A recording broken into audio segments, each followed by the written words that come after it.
Гиперболоид инженера Шухова, первый русский автомобиль и первый русский трактор, кольцевая электрическая железная дорога, молодой Шаляпин, дуговые лампы, первый киносеанс братьев Люмьер, ажурные стеклянные павильоны, спроектированные лучшими архитекторами страны, плюс африканская жара. Все это звучит как фантастический фильм в жанре стимпанк. Но это не стимпанк, а просто Нижний Новгород в 1896 году. Весной 1896 в городе открылась Всероссийская промышленная и художественная выставка.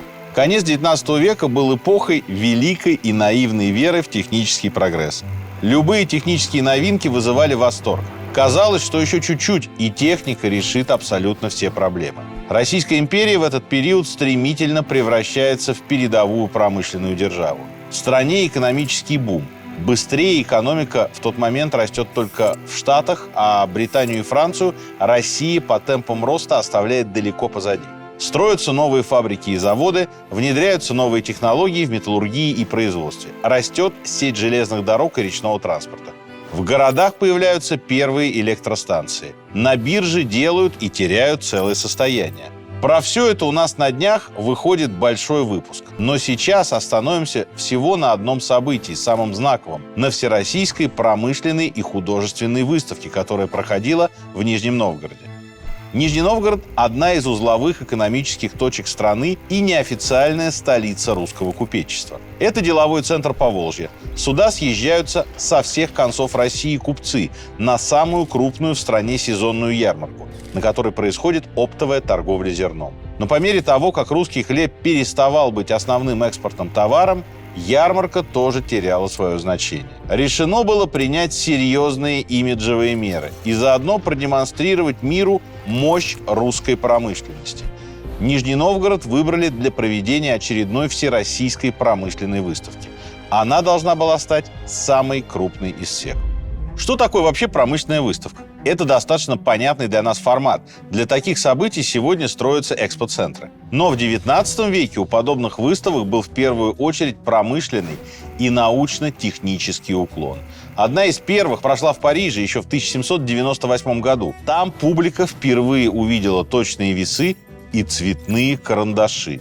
Лучшие и самые современные достижения Франции на тот момент. В России промышленные выставки начали проводить в 1829 году. Чтобы привлечь туда бизнес, проданные на выставках товары освобождались от налогов, при условии, что на них было клеймо русской фабрики. Промышленные выставки быстро стали общеевропейской модой. Их устраивали во всех передовых странах. Достижения мировой промышленности показывали публике в Париже, Лондоне, Нью-Йорке, Филадельфии, Барселоне, Праге, Чикаго и в Москве. Всероссийская выставка 1896 года должна была стать в первую очередь гигантским имиджевым проектом и показать всему миру, что умеют русские промышленники, купцы, изобретатели и художники. И, конечно, привлечь инвестиции в Нижний Новгород. Грандиозное событие начали планировать в 1893-м, еще при Александре III. Однако через год он умер. На престол вступил новый император, совсем молодой 26-летний Николай Романов. Из государственной казны на проведение выставки сначала ассигновали 3 миллиона рублей. И еще 1 миллион был выделен на благоустройство. Привлекли и частный капитал. Большую часть расходов взяли на себя участники, предприниматели и промышленники. В общей сложности на саму выставку, строительство павильонов, благоустройство города, компенсации и прочие расходы государство и частные фирмы потратили более 10 миллионов рублей. Для сравнения, на коронацию Николая II, состоявшуюся за месяц до открытия выставки, из казны потратили 1 миллион рублей. Строить здание выставочного города начали летом 1894 года в заречной части современного Нижнего Новгорода. Площадь комплекса была 80 гектаров, настоящий город в городе. Получилась самая большая выставка России, сравнимая по масштабу со всемирными выставками в Чикаго и в Лондоне. Выставочные павильоны проектировали лучшие архитекторы России той эпохи: Бенуа, Померанцев, Шервуд, Шехтель. Архитекторы оторвались. Тут было и рококо, и готические шпили, и неовизантийские конструкции, и даже мавританские купола у среднеазиатского павильона, и аутентичные китайские пагоды. Из железа и стекла был сделан центральный павильон, богато украшенный драпировками в цветах имперского флага. Внимание привлекал императорский павильон в русском стиле. Всего для выставки построили 170 с чем-то павильонов. Из них 50 за счет казны, а оставшиеся 120 возвели для себя частные предприниматели и фирмы. Особенно примечательными были конструкции инженера Владимира Шухова, изобретателя первых в мире гиперболоидных конструкций. Для павильонов Всероссийской выставки в Нижнем Шухов спроектировал уникальные сетчатые потолки. Кроме того, он создал знаменитую ротонду Шухова. Это была совершенно новаторская история. Конструкции Шухова не только выглядели потрясающе, но и показывали абсолютно новый способ применять сталь в архитектуре. После Нижегородской выставки Шухов стал всемирно известен. Над ярмаркой гордо возвышалась первая в мире башня-гиперболоид, тоже его работы, предтеча знаменитой телебашни на Шаболовке в Москве. Причем это была не просто башня, это была водонапорная вышка. После выставки конструкцию купил купец Нечаев-Мальцев, который перенес башню в село Полибино Липецкой области. Она, кстати, стоит там до сих пор. Вторая сохранившаяся башня Шухова, более поздняя, находится недалеко от Нижнего, на Оке. Вокруг павильонов были разбиты цветники, к комплексу проложили шоссе, вдоль шоссе высадили деревья. Специально под выставку создали 183 новых железнодорожных маршрута, чтобы добраться до нее можно было из любого конца страны. Сам город тоже не забыли. В его благоустройство вложили приличное количество денег. Открыли первую в России трамвайную линию, 2 фуникулера и маршрут речных трамвайчиков. Хватило и на новые здания для окружного суда и драматического театра, и на новую биржу. Этим дело не ограничивалось. Всю территорию выставки змеей обвивала электрическая железная дорога, сделанная фирмой купца Подобедова. Поезда по ней ходили каждые 5 минут. Билет стоил 5 копеек. 28 мая 1896 года выставка была открыта. Над павильонами взвелись сотни флагов. Одновременно включились фонтаны. Павильоны выставки были посвящены самым разным областям достижений Российской империи. Птицеводство, среднеазиатские владения, Крайний Север, машиностроение и электротехника, Донецкий уголь и Днепровская металлургия, Каспийская нефть, почвоведение, ветряные двигатели Давыдова, кяхтинские чаеторговцы – это только небольшая часть полного списка. Все это великолепие освещалось модным электрическим освещением. Всего установили 250 фонарей. На территорию выставки провели водопровод. Выставка открывала ворота для публики в 10 утра, а закрывалась в 7 часов вечера. По вечерам работали только павильоны художественного отдела, а в саду играла живая музыка.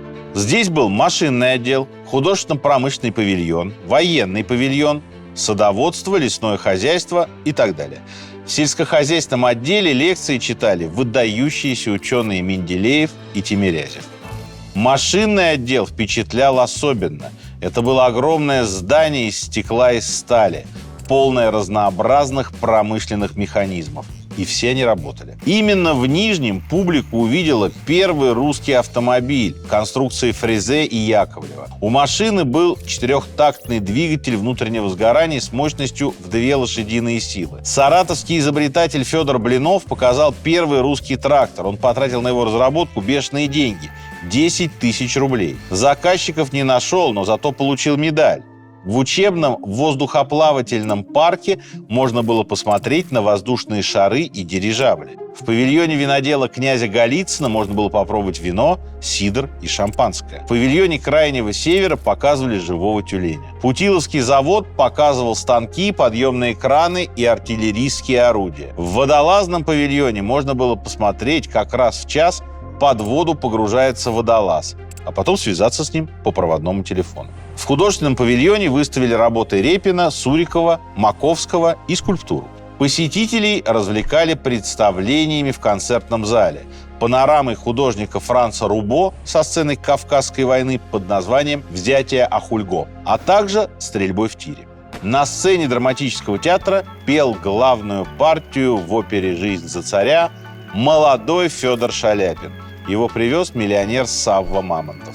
Он же специально для выставки заказал несколько панно художнику Врубелю. Работы вызвали скандал. Общественность сочла их слишком авангардными, и для них пришлось строить отдельный павильон. На выставке были павильоны нефтяных магнатов братьев Нобель, предпринимателя-кондитера Абрикосова.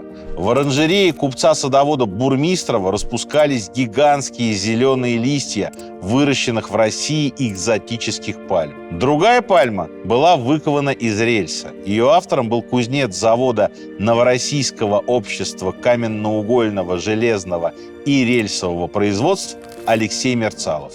Пресса была от пальмы Мерцалова в абсолютном восторге. Утверждалось, что работа настолько тонкая, что неотличима от живого растения. Благодаря выставке Нижний Новгород стал одним из первых в России городов, где были показаны фильмы братьев Люмьер. В павильоне кинотеатра Шарля Амона показывали в том числе и знаменитое «Прибытие поезда». Были и фотографы, целый отряд – 81 человек. Кульминацией выставки стал визит государя-императора и императрицы. Николай II осмотрел выставку и остался ей очень доволен. Особенно его заинтересовали горные и металлургические павильоны. Пресса разделилась. Оппозиционная выставку поругивала. Шоссе, по мнению журналистов, можно было проложить и лучше. Деревья вдоль него были какие-то чахлые, а выставочные гостиницы скучного желтого цвета. Жаловались на жару, которую назвали африканской. Но больше было восторженных отзывов. Больше всего очевидцев поражал масштаб происходящего. В Нижнем тогда как будто собралась вся Россия во всем ее многообразии. Все сходились на том, что на выставке столько интересного, что осмотреть ее всего за один день просто невозможно. За 4 месяца работы выставку посетил почти 1 миллион человек, а участников было почти 10 тысяч. Деловая жизнь в Нижнем Новгороде действительно оживилась. Он оставался важным экономическим центром до самой революции. Осенью 1896 года всероссийскую выставку разобрали. Прекрасные павильоны с флагами пропали. От комплекса остался разве что пруд, а потом поблизости от него был разбит современный парк 1 мая. Из капитальных зданий сохранилась только церковно-приходская школа. Отдельная увлекательная история произошла с уникальными стальными конструкциями нескольких павильонов. Когда-то их сделали для промышленной выставки в Москве, потом их применили на Нижегородской. А после ее окончания конструкции достались местному речному порту, где из них сделали пакгаузы. Там их и обнаружили в 2015 году довольно случайно. Недавно их отреставрировали, теперь там концертный зал и выставочный павильон. Получилось модное городское пространство с потрясающим видом на реку. Если не знать заранее, то тяжело предположить, что эти конструкции созданы еще в XIX веке. Примерно то же можно сказать и о Нижегородской промышленной выставке в целом. Это было грандиозное мероприятие, которое по масштабу превосходило даже современные ивенты вроде Петербургского экономического форума или Дубайского экспо. В Нижнем Новгороде тогда собралась вся страна. Вся деловая и промышленная Россия. Вполне возможно, что эта традиция однажды возродится. Может быть, к 130-летию выставки в 2026-м это было бы как минимум красиво.